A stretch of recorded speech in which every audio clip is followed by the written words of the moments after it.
Olá, pessoal, Adriano Rocha por aqui. Bem-vindo a todos vocês que nos acompanham, a você que está chegando pela primeira vez.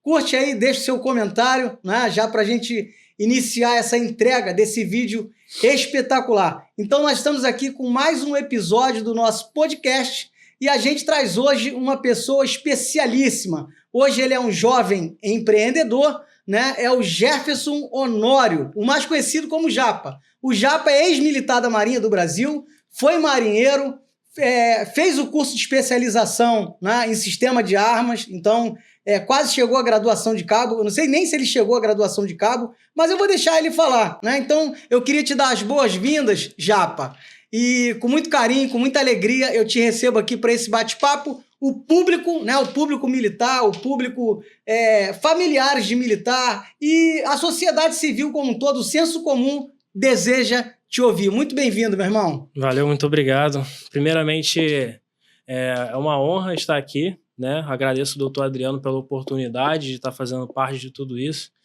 E de segunda mão, eu gostaria de agradecer em nome da tropa, em especial os praças da Marinha do Brasil, que infelizmente hoje sequer podem agradecer o senhor pelo trabalho que o senhor tem feito, né? O senhor sabe, né, que infelizmente, se você curte ou comenta alguma coisa que foge do interesse da Marinha, você pode acabar sendo perseguido, sofrer represálias por conta de autoridades abusadoras. Perfeita a sua colocação, né? Então, eu quero saudar todos aqueles que me acompanham anonimamente. Nós temos aí nas redes sociais alguns seguidores, esse número não reflete a realidade. Por exemplo, no Instagram nós estamos quase batendo 22 mil de seguidores.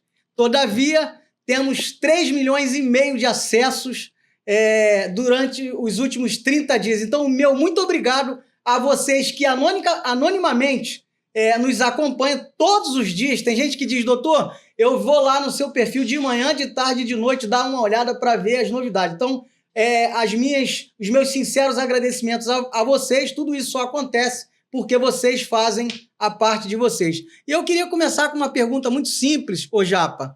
Vou te chamar de Japa, carinhosamente, é como a sua turma te conhece. Eu queria te perguntar, né, como é que foi o seu ingresso na Marinha, por onde você entrou, qual escola de aprendiz, por que Marinha, qual era a sua perspectiva ao entrar na Marinha e o que você se deparou ali naquele primeiro encontro, Marinha e Japa? Então, ingressei na Marinha através do concurso de aprendiz marinheiro, né, no ano de 2016. Eu fui ali da Escola de Formação EAMES, né, no estado do Espírito Santo. E assim, eu sou de origem muito pobre. E eu vi a oportunidade nas Forças Armadas, uma oportunidade de dar uma vida melhor para minha família, entendeu? E galgar, né, posições melhores na sociedade. E assim, entrei ali na Marinha no ano de 2016 e já percebi ali que o ensino era muito raso, né? Me formei, estive apto, né, para poder ir para a corveta Jaceguai, e ali no navio de guerra eu me deparei com escalas apertadas, né, 2x1, né, mais expediente, mais rotinas ali, fora do comum, cruzando mais de 100 horas por semana trabalhadas, entendeu? E assim, procurei entrar para a Marinha do Brasil para poder me agregar como cidadão, agregar conhecimento, mas assim, de antemão eu já acabei me frustrando quanto a isso aí.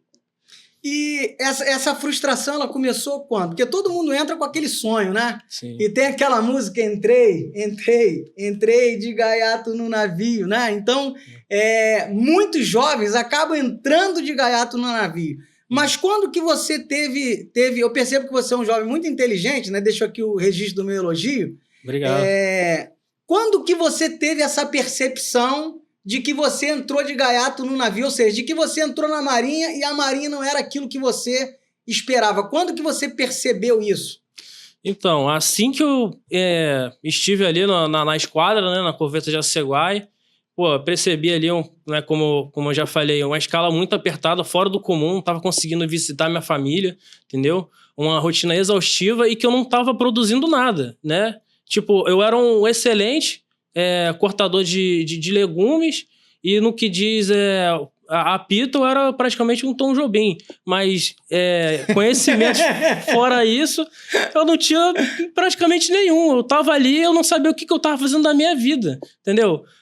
Eu tava enfrentando uma rotina ali sugada, não tava conseguindo ver a minha família e não tava me agregando conhecimento nenhum, entendeu? Mas assim, ali eu já fiquei frustrado e pensei em sair da Marinha, né? Eu tenho um tio que ele é marinheiro de convés, da Marinha Mercante. Aí, pô, diante daquela situação ali, eu falei, pô, me formei na Marinha, né? Vou sair da Marinha, vou pra Marinha Mercante, né? Aí eu procurei dar uma pesquisada do que precisava para poder ingressar na Marinha Mercante e achei que por conta de ter passado por um curso de formação durante 1 ano, eu estaria pelo menos apto, pelo menos uma parte, né, para poder ingressar, né, na carreira ali da Marinha Mercante. Só que o que acontece? Dando uma pesquisada ali, eu percebi que nada do conhecimento que eu adquiri ali naquela escola de formação ia servir para poder eu ingressar na Marinha Mercante, entendeu? Então, tipo, eu coloco até essa comparativa com os colegas meus, é a mesma coisa que um guarda de trânsito exigir a habilitação dos condutores ali, ele está conduzindo a sua viatura e não tem habilitação. Então, para poder ingressar no navio de guerra da Marinha do Brasil, eu estava apto, mas para poder entrar na Marinha Mercante, eu não estava, entendeu? Então, eu já adianto aqui que tudo que você vai aprender na escola de aprendiz de marinheiro, nada pode ser reciclado para você entrar na Marinha Mercante. Nada, zero. Todos os cursos que um paisano precisa fazer para ingressar na Marinha Mercante, você vai precisar fazer também. Então, eu queria até abrir um adendo, né?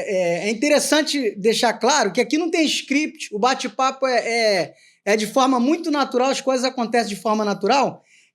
O Japa acabou de fazer uma citação aqui, eu tenho colegas que atuam como advogados na área marítima, né?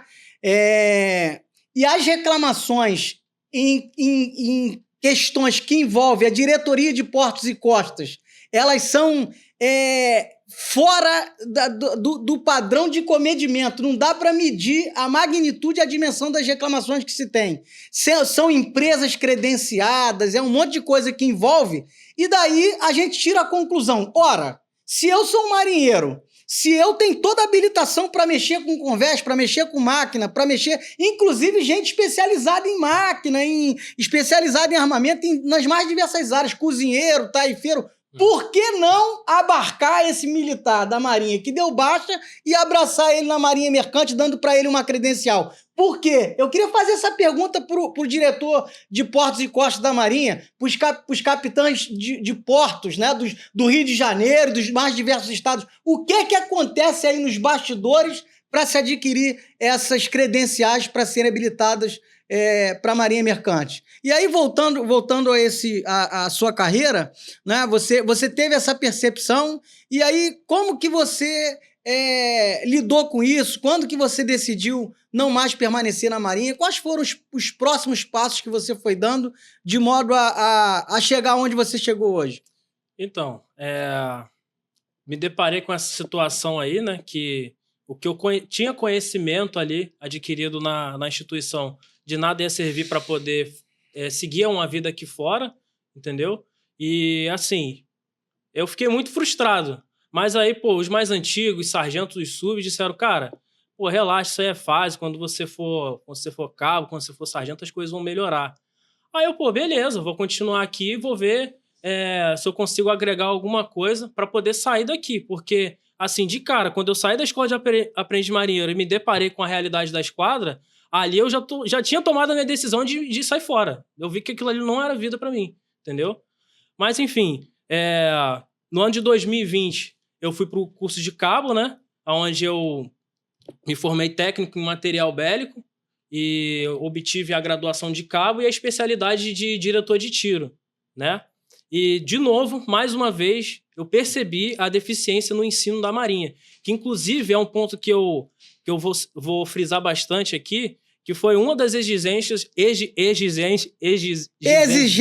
Isso aí. Tá perfeito. De João Cândido Felisberto, né, na época da Chibato, que foi a questão do ensino. Melhorar o ensino para os praças. Foi algo que ele, naquela época, ele não conseguiu mudar por conta dos mecanismos, das ferramentas que ele estava à disposição naquela época, e que a minha vontade é que o ensino da Marinha para os praças melhorem. Porque, tipo assim, eu saí com o título de técnico em material bélico, né? Mas, assim, não tinha nenhum tipo de aula prática. E os outros campanhas de outras profissões, como os metalúrgicos, como os eletricistas... Os cozinheiros tem lá a escola de cozinha, os caras fazem um rango melhorado lá, né? Pô, que isso? Não, lá na escola não sei se tu teve contato lá, mas na escola eu tenho alguns colegas cozinheiros, tinha as amostras e às vezes eu era convidado para provar. A comida lá no rancho, lá na escolinha é melhorada, cara. Sim, eu me arrisco a dizer que as únicas profissões que realmente são de verdade na Marinha do Brasil é o AR, né? Porque, pô, não tem como o almirante comer o teu picado ali piorado, né? O cozinheiro e o enfermeiro, só. O restante é só teatro, como diz na Marinha do Brasil, entendeu? Mas, assim, o senhor até fez essa questão de questionar, né, a questão do ensino, né, para a autoridade competente sobre por que as coisas funcionam da forma que funciona, mas acredito que existe sim uma resposta para isso. A escala apertada 2x1, o ensino fraco na escola de aprendiz de marinheiro, o ensino fraco na escola de formação de cabo, aquilo é feito de forma proposital para que os militares eles ficam ali à mercê do sistema. Porque imagina só, um militar que ele tem conhecimento suficiente diante de um sistema, né, que faz ele trabalhar durante horas, algo surreal, porque para mim é algo que beira análogo à escravidão, entendeu? Enquanto eu vi os oficiais levando uma rotina totalmente diferenciada dos praças, entendeu? Imagina ele ter conhecimento suficiente para poder sair da instituição e fazer alguma outra coisa aqui fora, entendeu? Então é justamente isso, é feito de forma proposital por parte da instituição para poder prender eles ali. Inclusive, eu abro um adendo, né? Eu a bordo de um navio da Marinha, eu entrei com 15 para 16 anos na escola de aprendiz, com 16 anos eu jurei bandeira, então, faltando 2 meses para completar 17, eu embarquei, né, no NDD Rio de Janeiro. Uhum. Então, obviamente, pela idade, eu só tinha o antigo 1º grau, ou seja, o ensino fundamental de hoje. E aí eu dava 2x1, como todo mero mortal, marinheiro e cabo da Marinha do Brasil. Me matriculei numa escola em Copacabana, né, numa escola estadual, e aí tinha lá a escala de serviço, e eu pedia os oficiais para trocar de serviço. Às vezes eu estava de 8 às 12, e, por exemplo, você era o cara que ia me render, estaria de 0 às 4. O 0 às 4 ninguém gosta de dar. Então... todo mundo ficava feliz quando arrumava, né? Quando o Rochinha, eu era chamado assim lá no NDD, queria trocar de escala, né? Só que, certa vez, eu fui pedir um tenente, geralmente alguns deixavam, né? Outros não, mas eu me lembro da fala de um, né? Parece que foi ontem. Eu fui falar, tenente, tá aqui o marinheiro fulano, ele vai dar os meus 8 às 12 e eu vou dar o 0 às 4, né? Aí ele falou assim, não, negativo, de pronto. Aí eu sempre questionava as questões. Não, tudo bem, mas por quê? Isso não é indisciplina, isso não é insubordinação, não é nada, eu só queria saber. Aí ele simplesmente me deu a resposta, porque eu não quero que você estude. Aquela voz ecoa, porque eu não quero que você estude, porque eu não quero que você estude. Então eu quero dizer para o senhor... tenente, que provavelmente já está na reserva, ou é aí um capitão de mar e guerra, ou talvez um almirante, quem sabe? Eu não sei, né? Quem sabe. Ou, de repente, quem bate esquece. Só porque o senhor falou aquilo comigo, eu me matriculei no EJA, né, que é Educação de Jovens e Adultos hoje, que antigamente era o SES. Não tem vergonha de falar. Sou autodidata, pegava as apostilinhas, terminei lá o meu ensino médio. E depois disso eu fiz 2 graduações, fiz 3 pós-graduações, passei no exame de ordem, fiz curso de extensão, fiz curso livre e li centenas ou talvez milhares de livros. Então, muito obrigado pelo incentivo que o senhor não me deu, porque o senhor não teve o poder de me influenciar. E aí eu volto para você, Japa. Você é muito assertivo na sua fala, né? Realmente é isso. A questão é manter a ignorância, né? Para que as pessoas, não pensando, continuem sendo massa de manobra. Então, e aí eu queria que você continuasse falando sobre os desdobramentos disso, você no navio, o que aconteceu, né? E de fazer uma pergunta crucial. Você me conheceu de alguma razão, Você percebe alguma mentira, alguma falácia, alguma narrativa, algum excesso nas coisas que eu tenho falado ali nas minhas redes sociais? Ou você corrobora com aquilo? Porque tem gente que, quando eu pergunto isso, o cara fala, caraca, tu nem expõe tudo, né? E eu não exponho tudo, diga se me entende, né? Mas eu queria que você fizesse aí, de forma muito espontânea, os seus comentários acerca disso aí.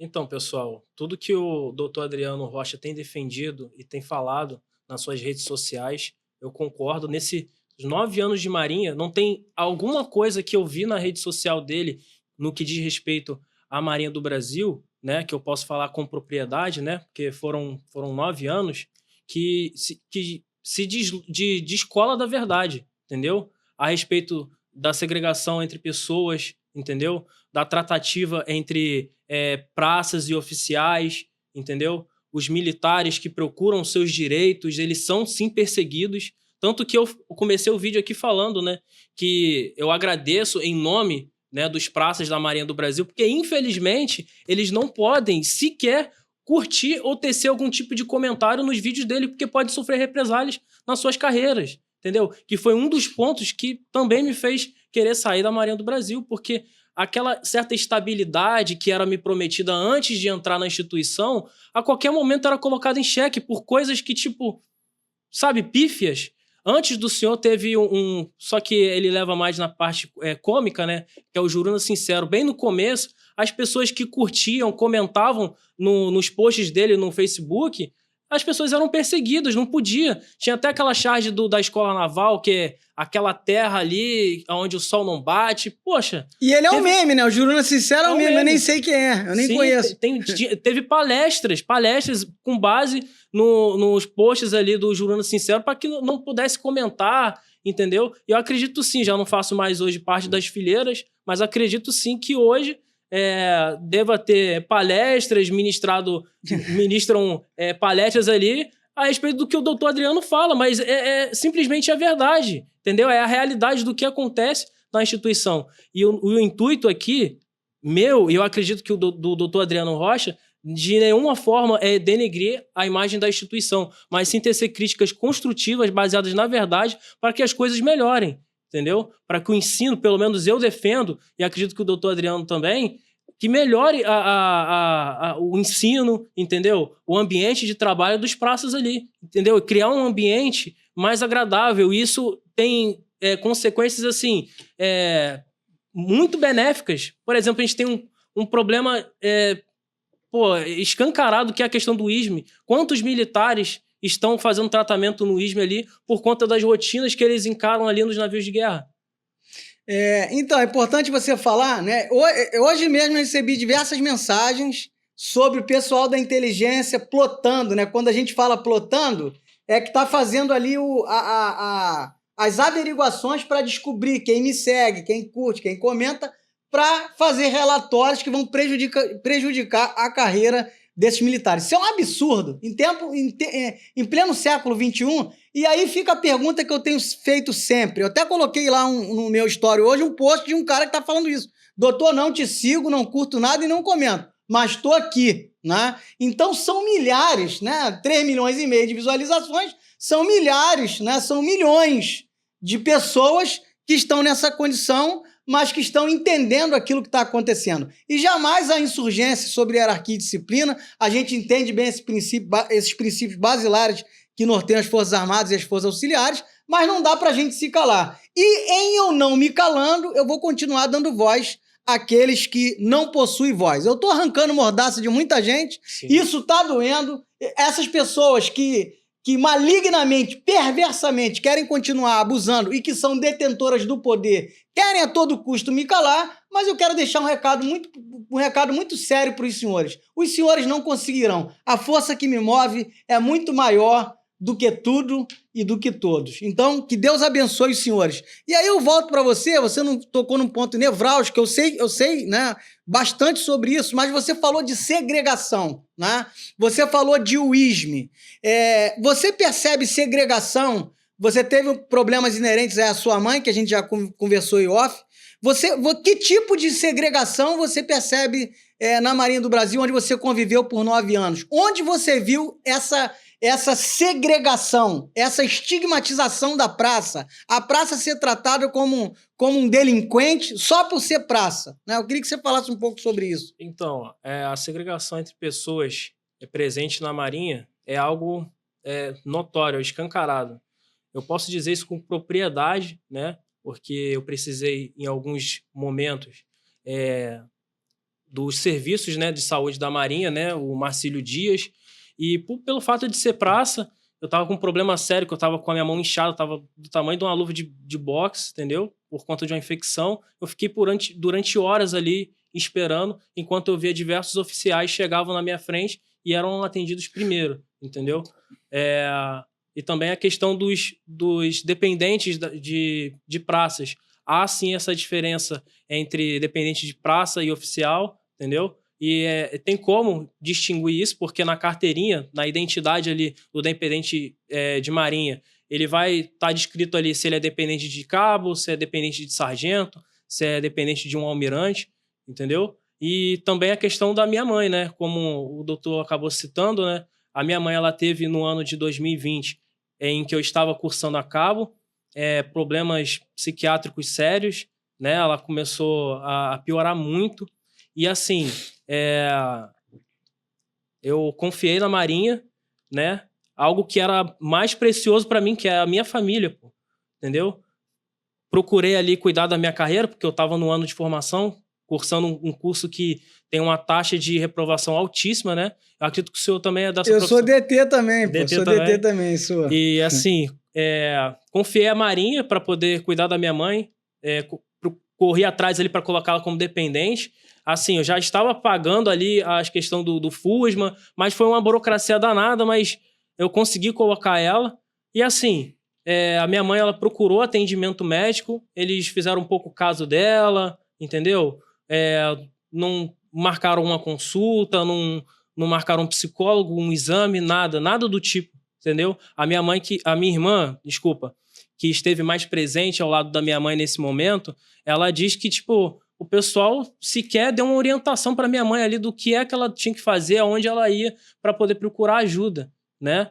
E, assim, confiei a minha mãe, a Marinha do Brasil, e ela acabou, posteriormente, piorando muito e acabou dando cabo da própria vida. Eu não vou falar o nome para não... não tirar aqui o engajamento. A gente entende, né? Ela fez aquilo que tirou ela da circunstância da vida.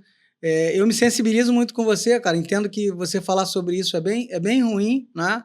Mas isso, lamentavelmente, tem sido algo corriqueiro, né, no ambiente das Forças Armadas, sobretudo da Marinha do Brasil. O índice de paciente psiquiátrico na Marinha, não sei se você sabe, ele é muito grande. E eu até vou aproveitar o ensejo para fazer uma pergunta para você. Você já passou por tratamento psicoterapêutico, tratamento psiquiátrico? Você em algum momento precisou utilizar os serviços da Unidade Integrada de Saúde Mental da Marinha? Sim, precisei. E assim, né, por conta das consequências do que houve com a minha mãe, né? Eu procurei o ISME para poder fazer o tratamento e, assim, tanto na parte do navio e tanto na parte do próprio ISME ali, pelo que eu conversava com os doutores, os caras me tratavam como se eu estivesse fingindo, como se eu estivesse mentindo. Mas, pô, eu tinha acabado de perder minha mãe por um fato que... Caramba! Peraí, veja, senhoras e senhores, vejam a gravidade disso. Depois eu vou falar um pouquinho do meu caso. Tem muita gente que fica falando, pô, qual é o teu caso? Tem gente que fica criando narrativa a respeito de mim, que tem mágoa, que tem não sei o quê. Aqui só tem pureza. Eu sou que nem Claudinho Bochecha. É só love, só love. Agora, o fato de eu ser que nem Claudinho Bochecha, só love, não tira de mim o senso de justiça, né? Não tira de mim a empatia que eu sinto quando eu vejo um jovem como o Japa vir aqui e fazer essa fala. Ou seja, eu queria que você falasse isso em alto e bom tom. Você falou para mim, eu não sabia disso. Quer dizer que quando você se apresentou como alguém que sofreu um episódio pós-traumático, qual seja a perda da mãe, os médicos da Marinha e as autoridades navais fizeram a leitura e agiram como se você estivesse fingindo doença? É isso? Sim, exatamente isso. Tanto na parte dos oficiais ali a bordo do navio, quanto lá dentro do ISME me tratavam como se eu estivesse mentindo, como se eu estivesse fingindo, entendeu? Porque, assim, os praças, eles têm que estar sempre provando ali a verdade, como se estivesse mentindo, estivesse chutando ali o oficial, né? Porque, tipo, aqui fora a gente tem algo que diz que a gente tem... esqueci o nome. Você diz não conter presunção de inocência? Você tem... Não, a respeito de, tipo assim, fé pública. Fé pública. Fé pública. O militar tem fé pública. Tem fé pública. Só dentro não tem Marinha, pra força, né? Dentro da força você tem zero. Zero força. Zero... O praça é mentiroso por excelência. O praça é mentiroso por excelência, entendeu? Mas, assim, era fato. Todos os meus campanhas sabiam do que havia acontecido comigo ali, entendeu? Mas, mesmo assim, fizeram um pouco caso.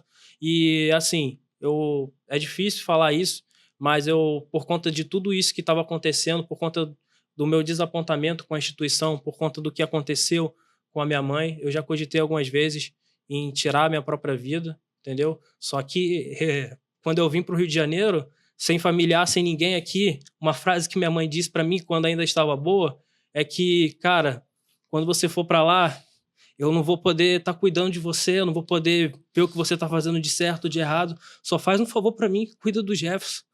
Então, tipo, quando eu percebi que a minha vida ela estava se esvaindo naquela instituição, eu falei, cara, eu preciso bolar uma estratégia, eu preciso fazer alguma coisa para sair daqui. Eu não posso continuar aqui.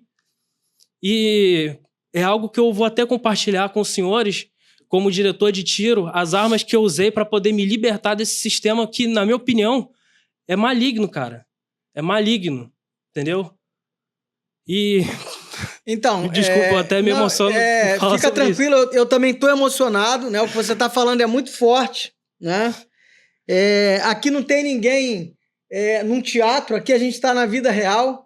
E eu me sensibilizo muito com você, Jefferson, porque eu lido com muita gente paciente psiquiátrico, irmão. Eu vejo o descaso da UISM, né? Eu vejo o descaso das autoridades da UISM, né? Eu quero citar aqui, com muita veemência, o doutor Obrecht, no sentido positivo. É um capitão de mar e guerra, não sei se ainda acredito que seja, vice-diretor da Unidade Integral de Saúde Mental. Eu falo bem dele de ponta a ponta, porque quando eu passei mal, eu tive um desmaio na sala do curso de formação de sargento em 2003, pensaram que eu estava infartando, me socorreram, e aí se constatou que eu tive uma falta de ar, um apagão. Apagão por quê? Episódio pós-traumático, fruto de abuso de autoridade e uma infinidade de coisas. Fui parar na UISM, sentei no divã, né, no consultório do Dr. Brett. Durante 2 anos esse homem me tratou. Eu já tive lá, fiz gravação de vídeo, não o expus, né? Porque o que eu tenho para falar dele é só coisa excelente. É um ser humano fantástico, é um médico exemplar, né? E eu acredito que como capitão de mar e guerra deve ser também e deve sofrer até pela sua bondade. Agora, num contexto geral, os médicos da Marinha do Brasil, eles deixam de lado o juramento da medicina e eles abraçam o juramento do oficialato. Então, vocês fazem 2 juramentos. Ou vocês tentam ajustar os 2, ou vocês, na hora que estão atendendo como médico, vocês precisam deixar de lado o juramento de oficial, porque você não está na guerra para atender aquele que está morrendo. Esse menino que está aqui, ele poderia não estar aqui hoje, mas graças a Deus ele está. Graças à ajuda que ele recebeu de outras pessoas, ele está. Então a gente vai se recompor aqui, Jefferson. Você não precisa falar nada que vai provocar dor em você, cara. Eu não sei como é que tá a sua saúde hoje. A minha tá bem, mas eu me emociono. Eu não adianto. Se eu tiver que chorar, eu vou chorar, né? Se eu tiver que chorar junto com você, eu vou chorar junto com você. Hoje, obviamente, depois da minha prisão, eu tive uns picos de ansiedade, né? Não tem como o cara sofrer aquilo que eu sofri e ficar, né, tudo tranquilo e sereno, mas no geral, meu irmão, eu tô equilibrado, eu tô sereno, tô tranquilo e tô me cuidando, né? Quero mandar um abraço lá pro meu médico, pro meu terapeuta, aqueles que cuidam da minha saúde, né? Quero mandar um abraço para minha família que me acolhe, que me abraça, né? Quando eu enfrento aí as agruras dos momentos difíceis, né? Mas eu queria que você falasse como que você teve essas percepções no âmbito da UISM, essa questão da frieza, Porque eu tenho inúmeras pessoas que, se eu trouxerem aqui, vão falar a mesma coisa. Quem passa por lá sabe. E aí vocês ficam divulgando, né, que a melhor instituição de psiquiatria, diploma. Eu não sei quem dá isso para vocês, eu não sei de onde vocês tiram isso. É igual a questão da Marinha na mídia social. A Marinha da mídia social é uma e a Marinha da vida real é outra. Então, o que você percebeu lá de tratamento médico no sentido frieza, descaso? O que você percebeu? Você percebeu que lá tem segregação na UISM também em relação ao esquizofrênico praça, ao esquizofrênico oficial, o esquizofrênico tenente e o esquizofrênico marinheiro? O que você percebeu em relação a essas coisas? Sim, há uma diferença de tratativa entre praças e oficiais, entendeu? E, assim, os oficiais é sempre tratado à base da verdade, o que ele diz é fato, e a todo momento eu precisava provar para o médico ali, diante de tudo que já tinha acontecido comigo, que eu realmente precisava de ajuda, eu precisava de medicamento, eu precisava estar num ambiente mais tranquilo, porque eu tinha passado por um trauma terrível, entendeu? E, assim, tanto na parte, eu vi isso de forma escancarada no Hospital Marcílio Dias, mas sim, também existe a diferença e assim, é a questão da questão do tratamento? Da prioridade entre os praças e os oficiais, entendeu? Assim, existe prioridade no atendimento e alas. Prioridade para o atendimento. Não é colocado a caso ali o fato, a doença, o que está acontecendo de fato com o militar, mas sim é colocado primeiro em xeque, né, as platinas que ele tem no ombro, entendeu? É levado em consideração primeiro o posto e depois o que é que está acontecendo de fato com o militar, entendeu? Existem sim alas especiais para oficiais e existem alas diferenciadas para praças, entendeu? Para cabo, marinheiro. Então, gente, isso aí lamentavelmente fere direitos humanos, né? Fere o princípio da isonomia, fere o princípio da dignidade da pessoa humana. Por quê? A hierarquia não desumaniza ninguém, né? Então não há que se falar num atendimento médico, tratar primeiro o capitão e tratar depois o sub ou o cabo. E aí eu vou dizer, né? Em todas as forças militares tem abuso. Em todas as forças militares possui algumas coisas. Agora, eu já estive no hospital do Exército ali na AMAN, né? Eu não uso os hospitais militares, mas eu, como estou buscando provar, né, que o laudo que me deram há 20 anos, né, eu costumo dizer, pense bem no que você vai fazer hoje, porque pode ter desdobramento daqui a 10, 15, 20 anos. Eu tô buscando provar que o laudo que me deram lá atrás foi um laudo forjado para me expulsarem da Marinha. Por quê? Porque eu pensava, porque eu estava estabilizado, porque eu fui abusado e eu não me rendia mais em face dos abusos, né? Como cercear o meu direito à promoção? Inclusive, eu quero agradecer a todos aqueles que abusaram de mim, a todos aqueles que foram os meus algozes. Muito obrigado, porque se não fossem os senhores, eu não estaria onde eu estou hoje fazendo o que eu estou. Ou seja, hoje eu estou no lugar certo, fazendo a coisa certa. Agradeço tudo de ruim que vivi, agradeço a Deus os 3 anos de depressão que vivi, porque hoje entendo de depressão, porque eu fui fazer curso de psicanálise para entender algumas coisas, e vou buscando aí conhecimento para entender. Então, eu agradeço a todos vocês. Mas é importante frisar que no Exército, por exemplo, eu tive lá para me consultar com um psiquiatra, justamente para o psiquiatra me avaliar e falar assim, tem alguma coisa ou não tem, né? Que era um psiquiatra que não tinha nada a ver com Marinha, não tinha acesso a nada, e eu sentei lá, um psiquiatra excelente, inclusive falou que tinha feito concurso para Marinha e não passou. Falei, graças a Deus, o senhor está aqui no Exército, né? Graças a Deus. E aí ele me atendeu muito bem algumas vezes e atesto para os devidos fins que não há sequer sintais ou sintomas de patologia psiquiátrica. Ora, a patologia que me deram era incurável, né? A ciência não acredita em milagre. Eu até acredito, mas no meu caso não foi milagre, não. No meu caso foi forjado mesmo, né? Inclusive o primeiro médico que colocou isso no meu parecer, colocou lá o transtorno devido lá nos meus apontamentos médicos, né?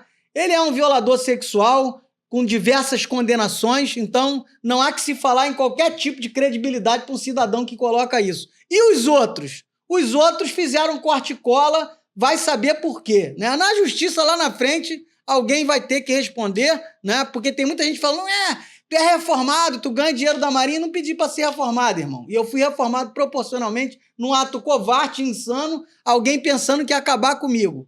Me promoveram. Muito obrigado, Senhor. E aí eu volto para você, ô Jefferson, Japa, como é que foi essa transição? Você resolveu sair da Marinha, né? Você ficou esses 9 anos na Marinha. Tem muita narrativa aí dizendo assim, o cara não tem vocação. Não há que se falar, cara, em não vocação para um cara que já está com 9 anos de Marinha. Né? É muito difícil se falar, não tem vocação. E você saiu porque você decidiu? Como é que eram as suas avaliações?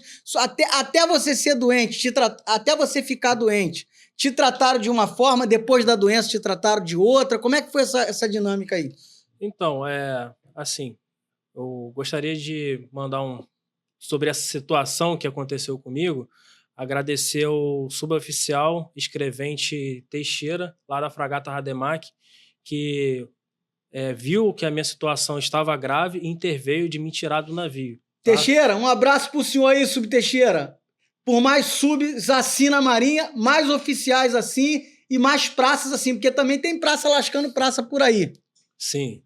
Então, ele me ajudou muito, me deu muitos conselhos bons, mas, assim, voltando para a questão do que eu fiz para poder conseguir me libertar ali daquela situação que eu me encontrava, e sobre a questão das OMs, onde eu percorri durante essa minha trajetória na Marinha, assim, eu percebi que o ensino na Marinha era muito fraco e que eu precisava fazer alguma coisa para poder sair daquele sistema, entendeu? E tudo que eu adquiri ali durante aqueles 9 anos não ia servir de nada aqui fora. E vamos lá, vou explicar quais são as armas que eu usei, tanto para poder ficar tranquilo nos meus últimos anos ali na Marinha do Brasil e como que eu me safei para poder vir aqui para fora, né, para o mundo paisano. O que acontece? Lá no curso de formação de cabo, eu tive a introdução sobre a eletrônica, né?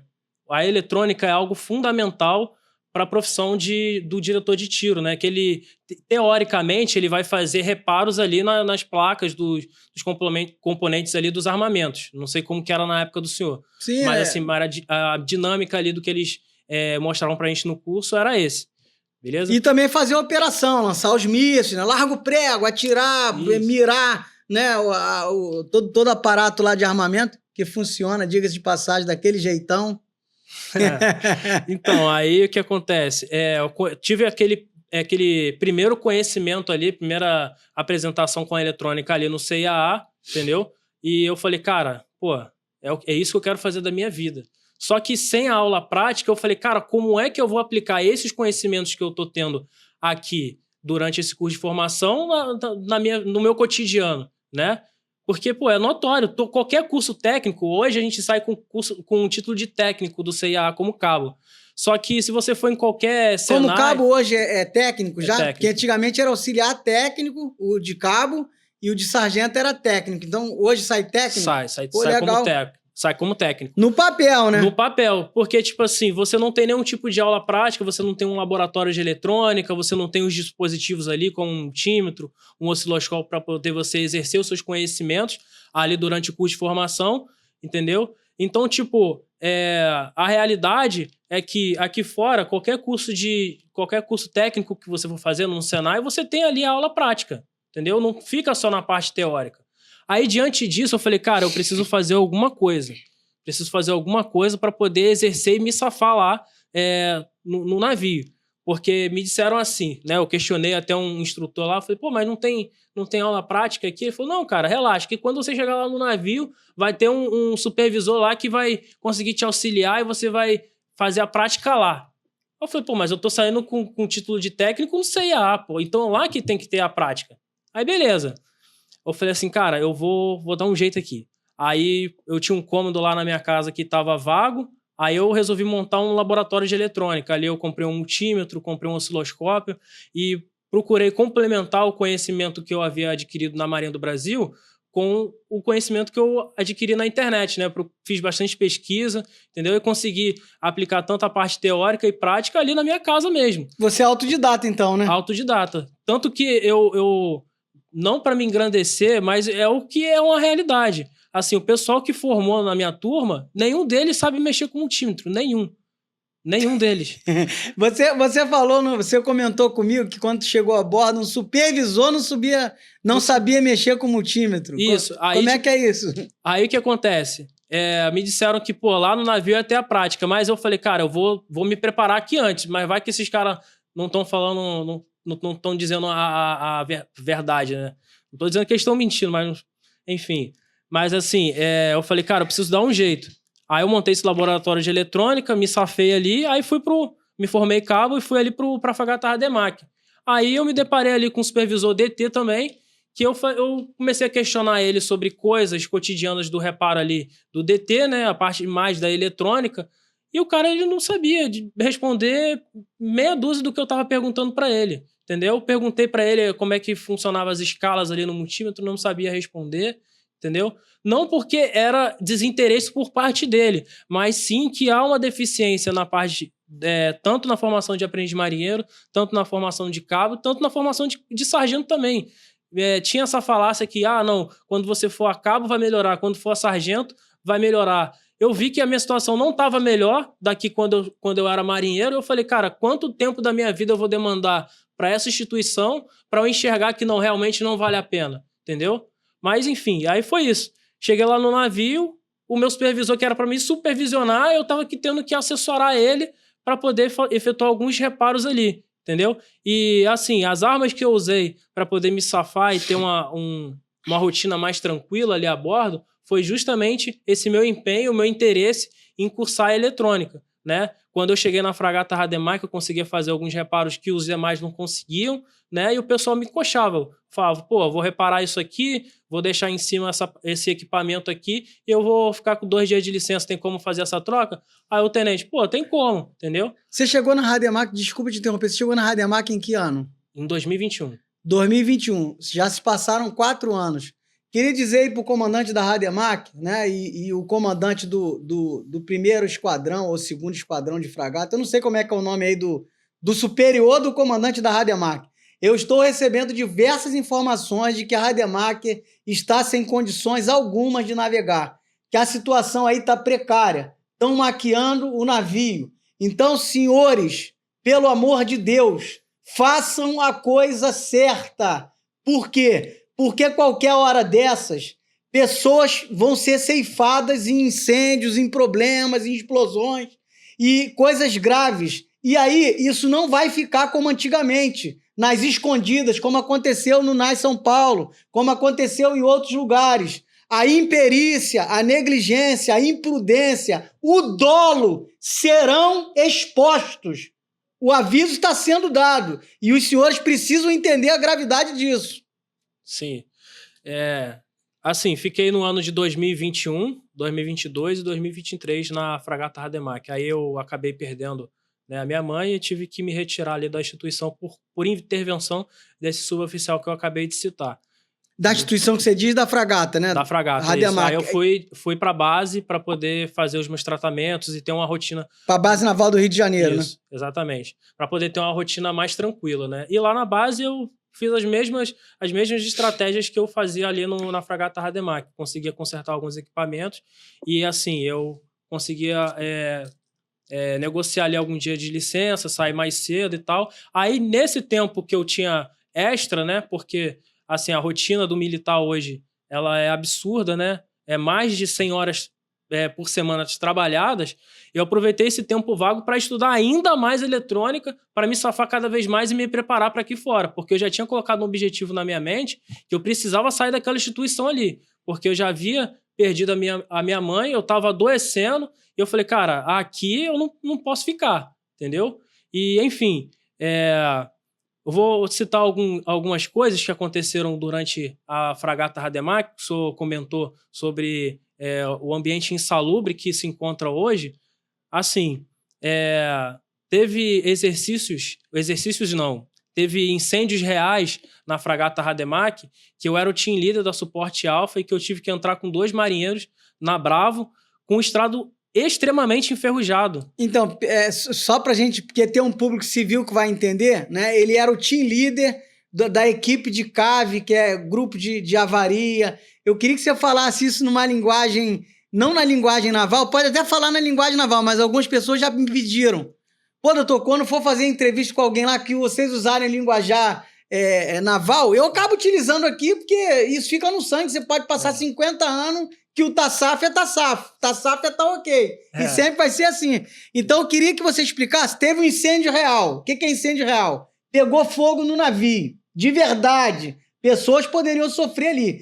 Tem que ter os combatentes do incêndio. É um grupo especializado para isso. Tem curso no centro de adestramento para isso, com todo o aparato para treinar combate a incêndio. Inclusive, eu acho o curso de combate a incêndio muito eficaz, né? Ali naquilo que a gente aprende ali. Então, eu queria que você falasse isso. Vou voltar para você, Japa. Falasse isso na linguagem naval, mas traduzindo, né? Transliterando para a linguagem, para o senso comum compreender. Sim, beleza. Eu vou me esforçar aqui, porque justamente o que o senhor falou, acaba ficando no sangue, né? Então, teve um incêndio real na fragata Rademacher, na Praça de Máquinas, né? Ali, eu estava na Suporte Alfa. Eu era uma das turmas responsáveis por fazer o primeiro ataque ali do incêndio que estava... A Praça de Máquina é lá onde você desce umas escadas e fica lá as propulsões do navio. Alguns são a caldeira, não sei se ainda são. Outros são motores. Eu suponho que a Rademacher é motor, né? A turbina. É turbina, onde fica a turbina e tal. Então o incêndio foi lá. Só pro senso comum entender. Sim. Então eu era o team leader da Suporte Alfa. O que é o team leader da Suporte Alfa? Ele é o líder, né, que vai conduzir outros 2 militares, normalmente são marinheiros, que ele vai ficar em 2 tomadas de incêndio, 2 mangueiras de incêndio, onde um vai esfriar o militar e o outro vai combater o incêndio propriamente dito, né? Mas aí o que acontece? Teve esse caso, né, que eu tive que entrar com esses 2 marinheiros lá e a Praça de Máquina estava extremamente enferrujada. Eu tenho um problema de vista, né? Eu tenho quase 5 graus de miopia, né? Eu não estava apto para poder exercer aquela função ali. Mas beleza, foi me incumbida a missão, eu tinha que cumprir ela, né? Aí eu, com a câmera térmica, entrei com aqueles 2 marinheiros ali e com uma cautela do caramba de um marinheiro daquele não pisar num estrado daquele enferrujado e acabar caindo lá e perdendo a vida, entendeu? Porque é um ambiente tomado por fumaça, extremamente quente e cheio de óleo. Então, pô, tava, como se diz a linguagem naval, na cara da merda, né? Então, tipo, eu vi que eu tava numa posição que eu tava colocando pessoas em risco, entendeu? Por falta de uma incompetência ali administrativa, porque precisava fazer ali o reparo ali dos estrados da Praça de Máquina, entendeu? Eu fui lá, combati o incêndio com esses 2 marinheiros, a gente obteve êxito, entendeu? Era um fio desencapado que estava debaixo de um equipamento lá, a gente conseguiu apagar, entendeu? O incêndio. E a gente conseguiu sair com vida, todos com vida, né? Todos bem. Mas eu fiquei com aquilo na minha cabeça. Eu falei, cara, será que aqui eu não tô me tornando um abusador, não?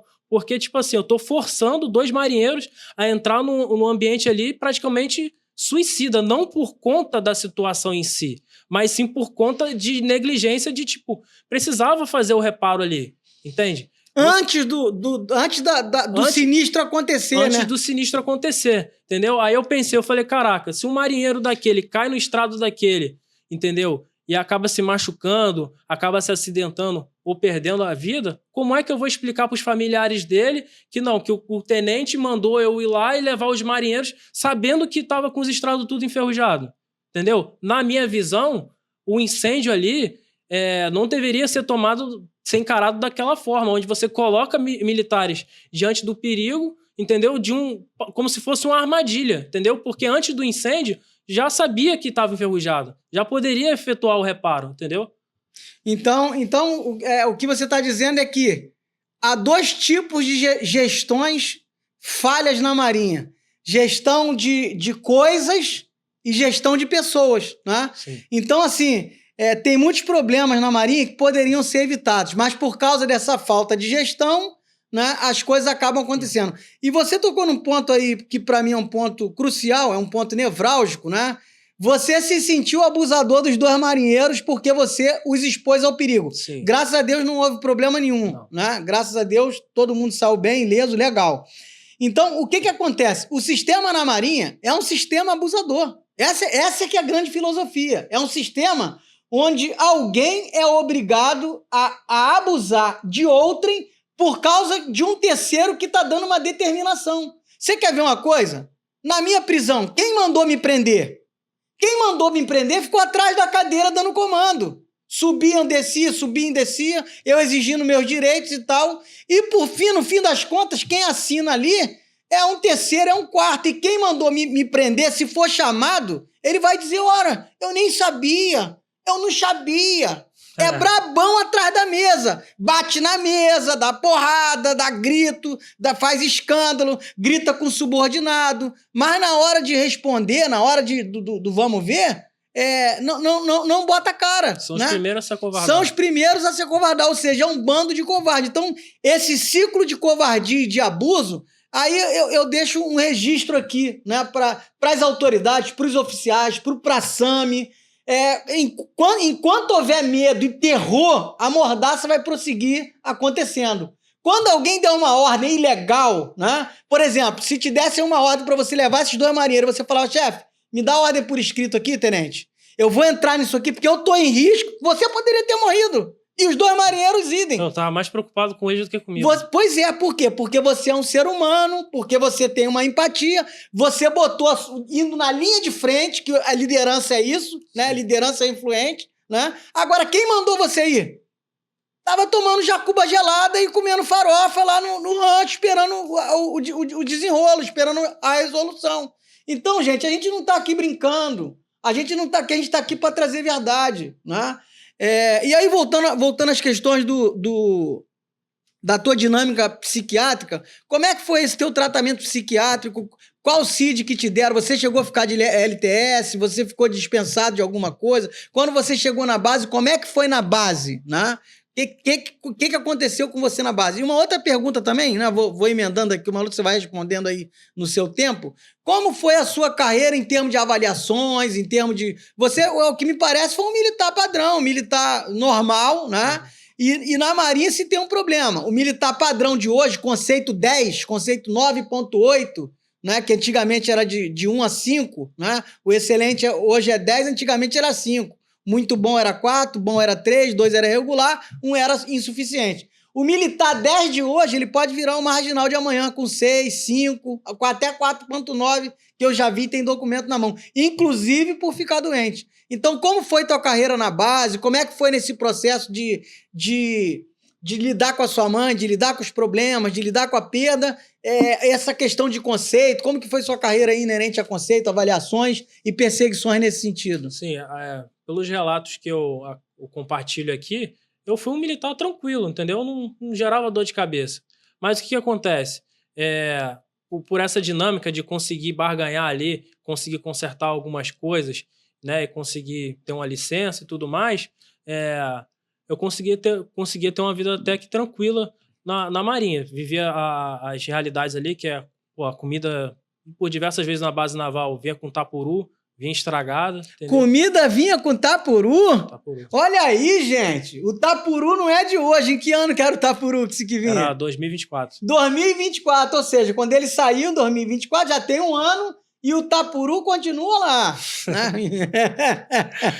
Aí o que acontece? Eu saí... Tirava o tapuruzinho pra comer a comida, às vezes nem comia. Nem comia. Tem um quiosquezinho ali na base naval. Pô, diversas vezes eu tive que pagar do meu bolso para poder comer ali, porque, pô, tava... É a cantina horrível. Da base, é a cantina. A cantina da base, entendeu? Mas, assim, parece até que uma esquemática, né? Pô, quando o picado tá piorado, a cantina lota, né? Pô, será quem tá por trás daquilo aí? Enfim. Na Marinha de Nárnia tem essas manobras. Aqui na Marinha do Brasil não tem, não. Pois é, aí eu consegui sair ali por intervenção do Sub-Teixeira, né, da fragata Rademacher, fiz o tratamento ali no ISME, e fiquei, se eu não me engano, durante 30 dias em casa, 30 dias. Mas não foi pelo ISME, não. Primeiro eu fiz tem um AM de saúde ali na... PAMESC, o MESC, que hoje é o MESC. Era PAMESC antigamente, no meu tempo era PAMESC, depois virou o MESC. Lá tem uma junta de saúde. Isso, ali eles pegaram, eu falei os meus relatos, né, do que estava acontecendo comigo, o doutor ficou olhando assim pra minha cara e falou assim, cara, quer saber, você tá com muito problema, mano. Usou exatamente esse palavreado comigo. Você tá com muito problema, mano. Eu vou deixar você 30 dias em casa pra você pensar um pouco na tua vida e tal. Eu fiquei olhando assim pra ele, tá. E te passou medicamento? Era psiquiatra ou médico clínico? Eu acho que era geral, era um médico clínico geral, né? Isso, aí depois... E ele te deu medicamento psiquiátrico pra dormir? Não, ele me encaminhou pra o ISME, lá eles me deram medicamento. E te deram algum CID? Sabe o que é CID, não? Sim, sim. O Código Internacional de Doenças, te deram algum CID? Ansiedade, depressão, alguma coisa nesse sentido? Sim, com o tempo e pelos relatos, eu acredito que alguns militares que estavam junto comigo ali na fragata Rademacher, eles devem ter entrado em contato ou alguma coisa. Tô falando, pô, esse militar realmente tá falando a verdade, entendeu? Aí, depois, com o tempo, eles me deram um CID ali de ansiedade, depressão. E medicamento? Você lembra quais medicamentos você tomou e tal? Acho que era quetiapina, sertralina e valproato de sódio. Sertralina e quetiapina eu conheço, nunca tomei, mas conheço. Então, é remédio pesado, né? Aí, vou voltar num assunto aqui, né? Ontem, eu queria mandar um abraço para Dona Andréia. Dona Andréia, mãe do Cabo Gonçalves, Cabo Lucas. Quero saudar a memória do Cabo Lucas Gonçalves, que esse ano faz... 6 anos, salvo engano, da morte dele. Eu sou ruim de matemática pra caramba. Morreu em 19 para 25, fazem 6 anos, né? Uhum. Agora, no segundo semestre, 6 anos da nossa perda do Cabo Lucas Gonçalves. Eu jamais vou esquecer dele. Ontem eu falei com a mãe dele por 17 minutos, né? Ela me ligou para um outro colega que está lidando aí com as questões que envolvem a vida dele, né? E... Na base, você teve na base na época do Cabo Lucas Gonçalves, você chegou a conhecê-lo, você chegou a ter contato com ele? Sim, no caso do Cabo Lucas Gonçalves, eu fiquei ali no 2º Esquadrão de Escolta, quando eu saí da Corveta Jaceguai, aí eu frequentava ali a base, né? Essa OM fica dentro da base. Eu cruzei com ele algumas vezes, entendeu? E depois eu fiquei sabendo que ele havia dado cabo da própria vida. E assim, rotina normal... Não tinha negócio de bandeira meio mastro, nada. É como se nada tivesse acontecido, entendeu? Ninguém falou nada, ninguém criticou, nada. Rotina que segue. Então, senhores, vejam bem. Você pode repetir, por favor, o descaso com o caso do Cabo Lucas Gonçalves? Eu queria que você repetisse. Sabe por quê, gente? A gente está tratando de coisa muito séria aqui, não dá para brincar. Eu sei que minha cabeça tá prêmio, eu sei que estão me perseguindo vorazmente, eu sei que estão me atacando de todas as formas, de todos os meios, né? Todos os dias eu recebo algumas informações. Eu sei que eu corro risco de vida. No entanto, eu tenho plena convicção de que se eu tombar aqui na Terra como alguém que foi perseguido, né? Alguém que foi perseguido por fazer o justo e por buscar aquilo que é correto, aquilo que é moral, aquilo que é legal, né? Eu vou acordar na eternidade nos braços do Pai como um herói. Lá sim eu vou ser herói. Aqui eu não quero viés de herói, muito pelo contrário, eu quero só trabalhar do jeito certo. Mas eu queria que você falasse isso de novo, né? Olhando para a câmera, olhando para o seu público, né?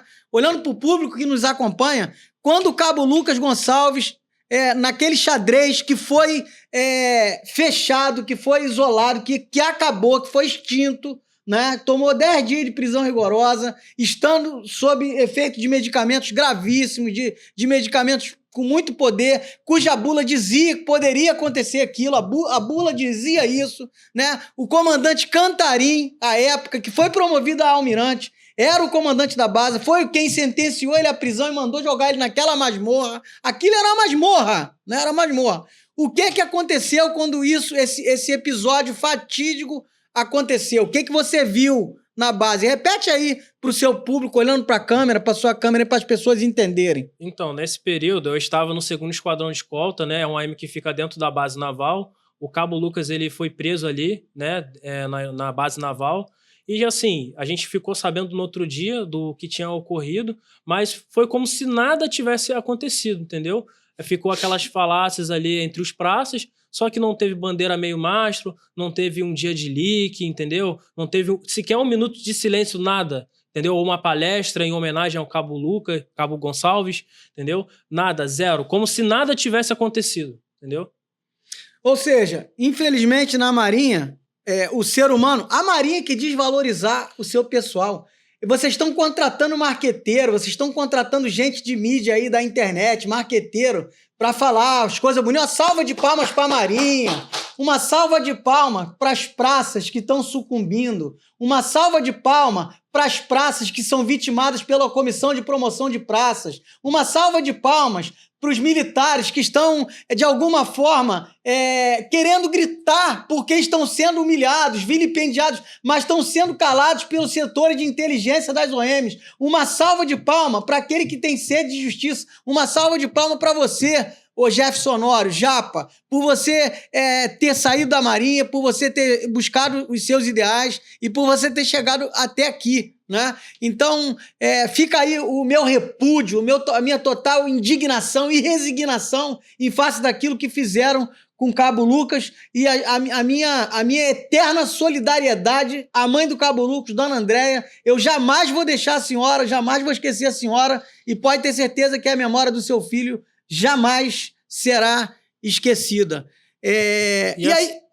Desculpa interromper o senhor. Pode falar, fica à vontade. Não foi só uma vez que eu vi isso, não. Quando eu estava na escola naval, eu não me recordo o nome do militar, mas era um recruta.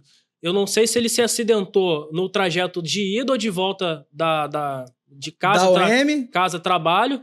Ele se acidentou, veio a óbito e, tipo assim, na escola naval, zero emoção, como se nada tivesse acontecido. Entendeu? Ninguém falava nada, não teve bandeira meio mastro, nada, zero. Zero emoção. Como se fosse absolutamente nada. E aí, né, eu faço um contraponto, eu me sensibilizo muito. Aqui é ser humano. Aqui não importa se é marighera, se é soldado, se é recruta, o que é, né? Se tem credencial, se não tem, se tem diploma ou se não tem. Não, a gente está falando de ser humano, é dignidade da pessoa humana, é de direitos humanos.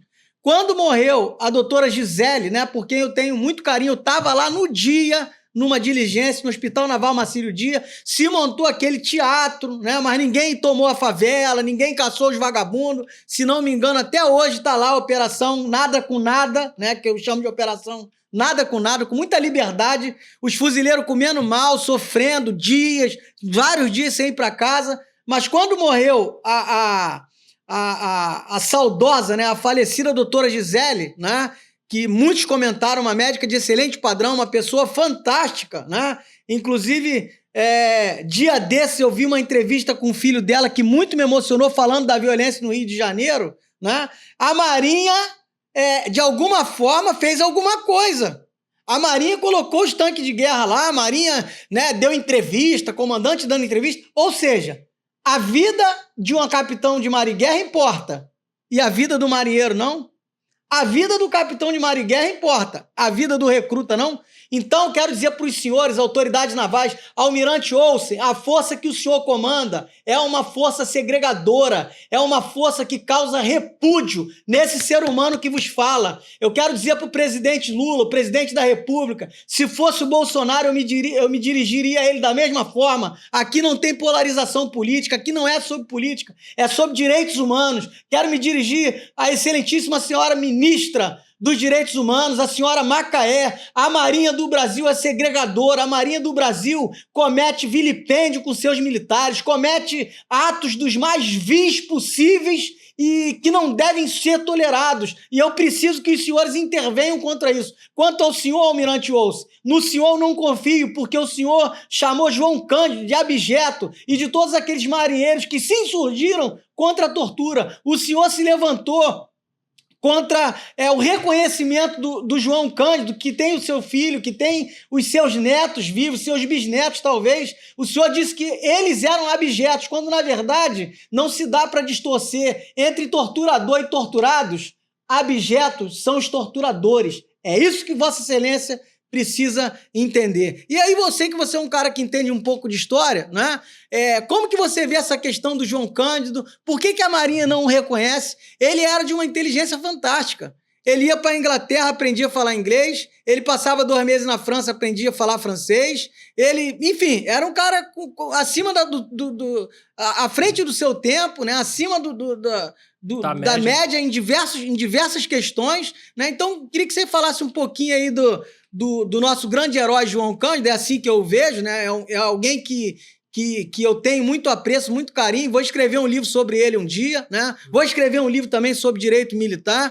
Mas eu queria que você falasse um pouco aí sobre a Revolta da Chibata e sobre as questões que envolvem João Cândido Felisberto, o Almirante Negro. Sim. João Cândido Felisberto foi um líder revolucionário, né, que pôs fim à Revolta da Chibata. Para vocês que não sabem, até 1910, a Marinha do Brasil, a Marinha de Guerra brasileira, castigava com castigos físicos os militares, os praças que estavam ali nos navios de guerra brasileiro.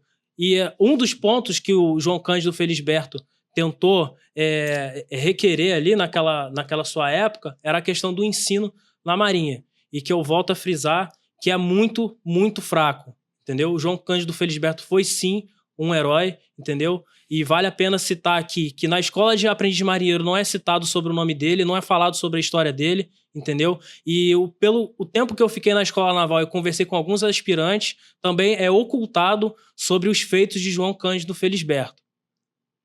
É lamentável, né? Eles querem apagar uma história. Só que, enquanto vocês querem apagá-las, eu quero acender, né?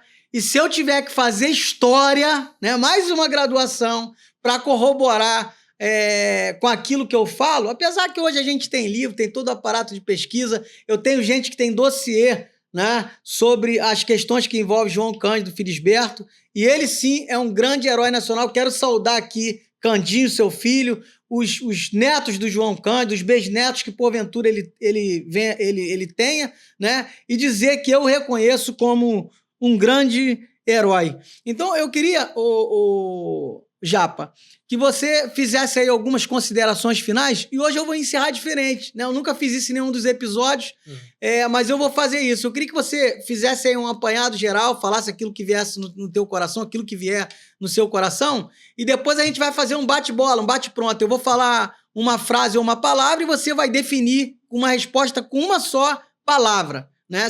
Eu vou te perguntar uma frase ou uma palavra, e você vai definir com uma palavra que você compreende. Sim, beleza.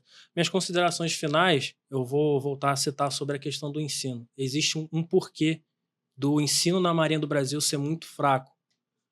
Imagina você formar ali os militares no Centro de Instrução Almirante Alexandrino, um sargento artífice, né, um sargento eletricista, bons profissionais, capacitados para tal. Quando eles chegassem na esquadra, eles iam conseguir, diante dos problemas, das intempéries ali, conseguir realizar os serviços e não ia precisar contratar empresa terceirizada para poder realizar tarefas que a Marinha já custeia para formar esses militares. Eu, no período que estive na fragata Rademar, que eu nunca vi um sargento ou cabo sequer efetuar corte solda, reparo, entendeu? Ali no navio. Sempre eram aquelas empresas ali, as mesmas, né? Que é dito nos bastidores ali que pode estar envolvida com o almirante, né? Com mulher de almirante, com cunhado e tal. É sempre as mesmas empresas. Então,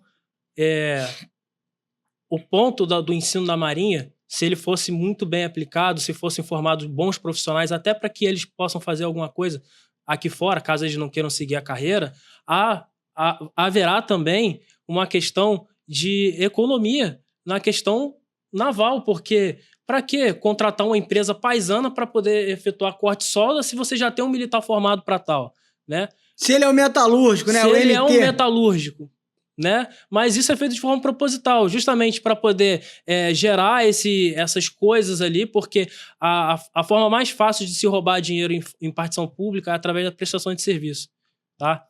E assim, através também de que o propósito a qual o ensino é fraco é para que os militares se tornem prisioneiros daquele sistema ali. E as armas que eu usei para poder me libertar desse sistema maligno foi através da capacitação técnica e através do aperfeiçoamento intelectual, que foi que eu consegui sair da Marinha do Brasil, consegui vir aqui para fora, formar minha assistência técnica, entendeu? Abrir a minha empresa, proporcionar para os meus colaboradores um ambiente melhor de trabalho, onde eu passo os meus conhecimentos para eles, tenho a alimentação adequada, entendeu? E proporciono para eles ali aquilo que eu não consegui, que eu não obtive através da Marinha do Brasil, né? Com todo o aparato, com toda a máquina pública ali a serviço deles. Eu queria que você falasse aí, cara, pode fazer o merchan, né? Eu queria até convidar você que tem sua empresa, né? A gente não tem patrocínio, a gente se patrocina, né? Os convidados que vêm aqui me ajudam na dinâmica, enfim. A produção disso aqui tem custo. Se você tem sua empresa e quiser patrocinar, né, o nosso podcast, quiser de alguma forma contribuir para que isso avance, né? Para que a gente possa ter mais episódios, para que a gente possa trazer gente de outros estados, enfim, para que a gente possa avançar. Tá aberto aí o canal para que você possa fazer seu patrocínio, né? A gente vai botar sua marca aqui, vai falar. Eu queria já aproveitar o ensejo para você divulgar sua marca aí, o que você está fazendo, né? Com o que você trabalha, faz tua propaganda aí, faz teu merchan. Beleza, pessoal. Então, Marujada, tem uma falácia que se você sair da Marinha do Brasil como marinheiro, como praça, você vai trabalhar ou no supermercado Guanabara ou no McDonald's. Não sei se era assim na época do senhor, mas eu sou prova viva de que isso não é verdade. Não vai ser um comandantezinho qualquer que vai determinar quem você vai ser, entendeu? Você tem sim o poder, através da capacitação técnica, de ser o comandante da sua história, entendeu? E você abrir a sua empresa aqui fora, entendeu?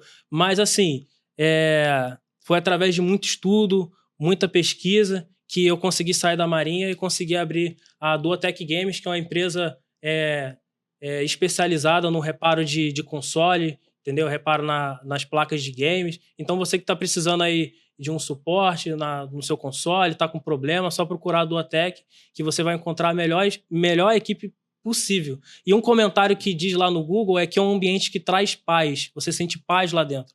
Valeu? E paz é o que a gente precisa, né? Eu percebo que o Japa ele passou por um processo que eu chamo de metanoia, mudança de mente. E é isso que eu quero encorajar vocês.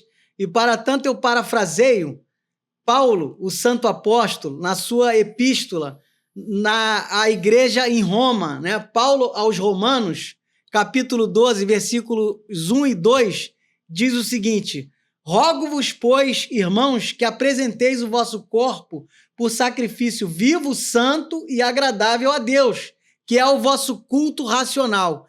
E não vos conformeis com este século, ou seja, com esse tempo, com aquilo em que você está sendo submetido, mas transformai-vos pela renovação do vosso entendimento, da vossa mente. Quando ele fala transformai-vos, né? O prefixo trans é dizer ir acima, estar além. Transformar é ir além da forma. A Marinha, o Exército, a FAB, as Forças Armadas, o mundo como um todo, ele quer você formatado, ele quer você numa casinha, ele quer você enclausurado, ele quer você numa massa de manobra. Mas aí eu estou dizendo para você, através não da minha fala, mas da fala paulina, né, que você tem que viver além da forma.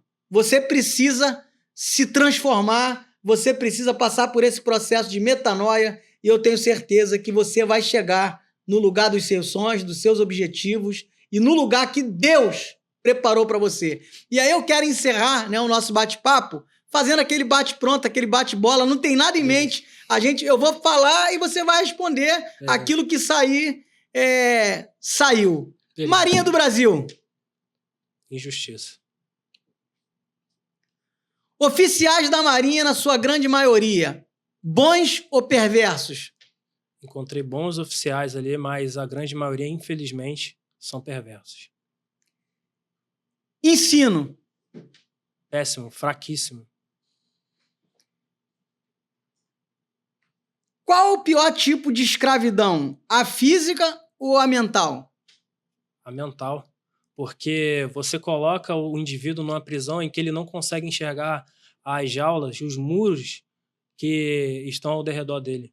Ele não sabe que ele está preso. Comissão de promoção de praças da Marinha do Brasil.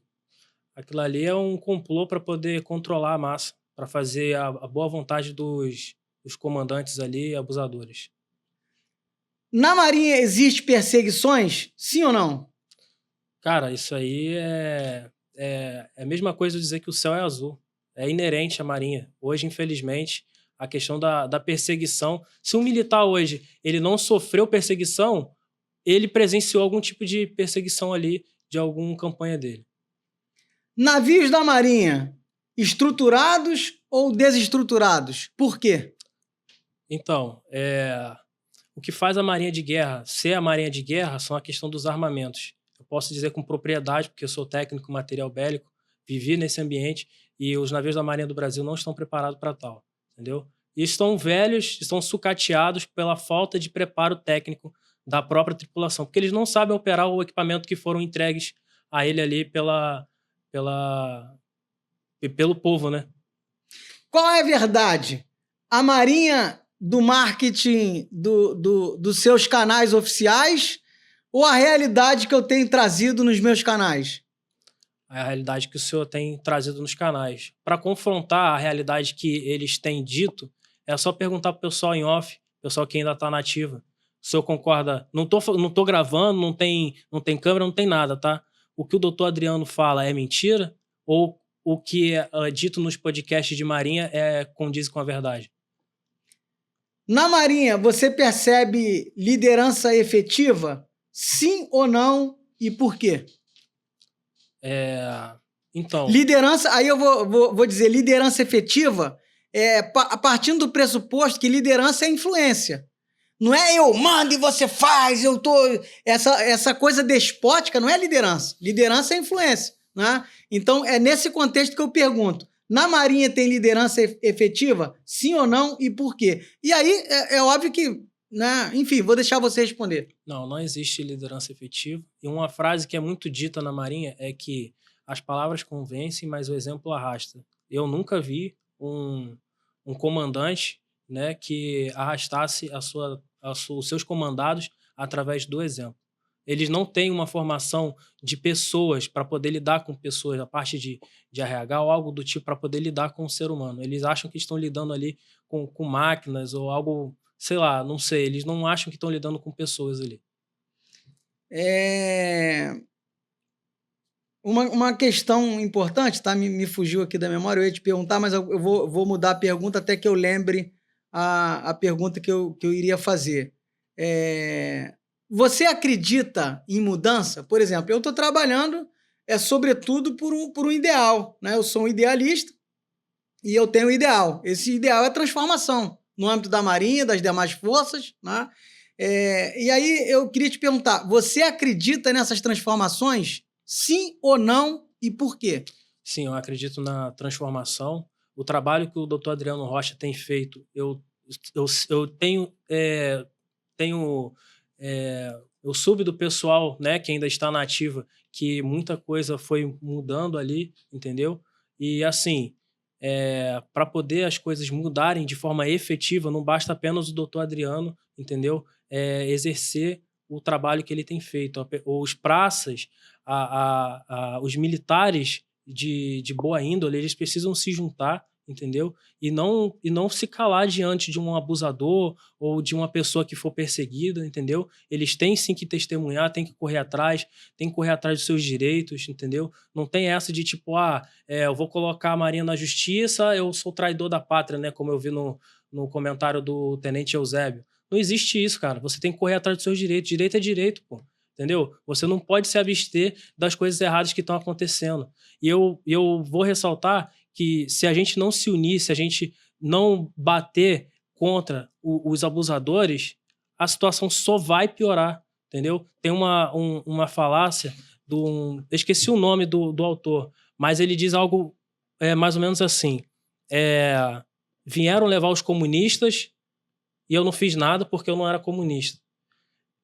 Depois vieram levar os judeus, não era judeu, então eu não fiz nada. Depois vieram buscar os sindicalistas, também não fiz nada porque eu não era sindicalista. Depois vieram me buscar e eu não tinha mais ninguém para que falasse por mim. Então, hoje que você está na ativa e que você perceber, você presenciar qualquer tipo de abuso, não se cale. Esteja do lado do seu campanha, procure o doutor Adriano Rocha que ele vai ter um suporte para poder estar ajudando vocês e trazer justiça aos injustiçados. Valeu?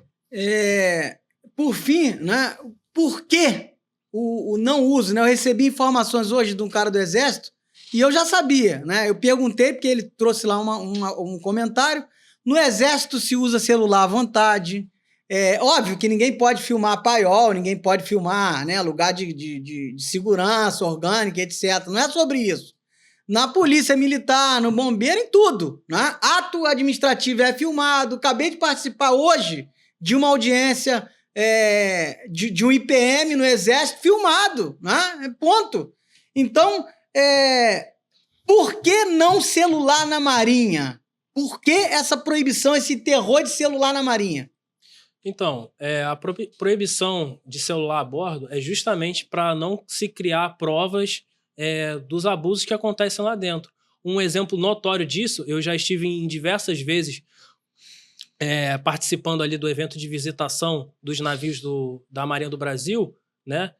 Por que se visita apenas o convés e o passadiço, que é onde ficam os oficiais, e não se autoriza os paisanos a visitar lá como é que é o alojamento dos marinheiros, como é que é o alojamento dos praças, como é que funciona o banheiro, totalmente insalubre. A justificativa é essa, entendeu? Para não se criar provas do que realmente acontece, da verdade. Da desgraça que está ali dentro, né? Inclusive, né, eu fiz um comentário no site da Marinha, porque eles tiveram a cara de pau, a audácia de levar os paisanos, né? Aqui é o doutor fulano de tal, é médico, tá aqui não sei aonde, em Fortaleza, visitando o Bahia. A carcaça do Bahia. A carcaça onde os militares estão deitados. Tem foto aí no meu Instagram, deitado. Então, assim, é de uma surrealidade incrível. Mas eu acredito em mudança, fico feliz de você acreditar, né? Não sei se você tem mais alguma coisa para falar, a gente está se despedindo, chegando aqui ao final do episódio. Se tiver um recado para deixar aí, fica à vontade. Sim, é só para poder pontuar essa questão da visitação dos navios. Eu visitei navios de outras marinhas e não tinha essa de só visitar o passadiço, não. Teve uma marinha que, me marcou, cara, foi a Marinha Americana. Caraca, a gente visitava tudo, cara. Tudo no navio, tudo. Os caras sem medo. E são uma marinha altamente operativa, entendeu? E não teve proibição de celular, inclusive. E a segurança orgânica? Podia filmar tudo lá dentro? Podia filmar. Eu tenho foto com... lá no meu perfil do TikTok tem uma foto junto com... Seria o vigia do mar deles, entendeu? Muito bem equipado, tirei foto com o cara sem nenhum problema. Tirei foto no passadiço. Zero PS. Então vocês entendem, senhores? Não é algo inventado, não é invencionice. É simplesmente a verdade sendo trazida à baila. A verdade sendo trazida à tona.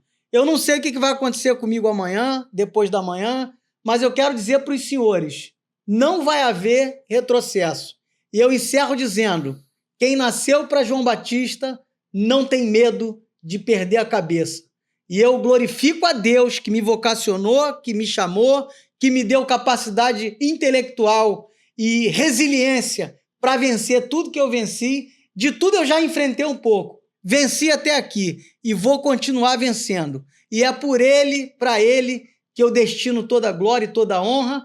E os meus sinceros agradecimentos a todos vocês, indistintamente. Não importa se você é preto, branco, se você é hétero ou homoafetivo, se você é apolítico, se você é de direita ou de esquerda, se você enfim, seja lá quem você for. Se você for um ser humano, sinta-se abraçado por mim, sinta-se acolhido por mim, sinta-se respeitado por mim. Se você for um oficial de marinha, sinta-se acolhido por mim. O que eu estou falando aqui é para, inclusive, te ajudar a melhorar. As minhas felicitações, as minhas congratulações aos oficiais que, a despeito de terem sofrido muitas coisas, né, muitos abusos, não se renderam a esse sistema maligno e perverso que eu tenho certeza vai mudar. Então, muito obrigado a você, Japa. É com muito carinho que eu me despeço de você aqui. Eu tenho certeza que esse episódio vai chegar em muitos lugares. Sinto muito pela perda da sua mãe, pelas coisas tristes que você falou aqui. E o meu desejo é que você avance, que você progrida, que você cresça, que a sua empresa cresça e que você chegue no lugar dos seus sonhos. Tá bom, meu irmão? Valeu, muito obrigado. Obrigado pelo trabalho. Não para, por favor. Valeu, tamo junto. A gente vai até o final. Valeu.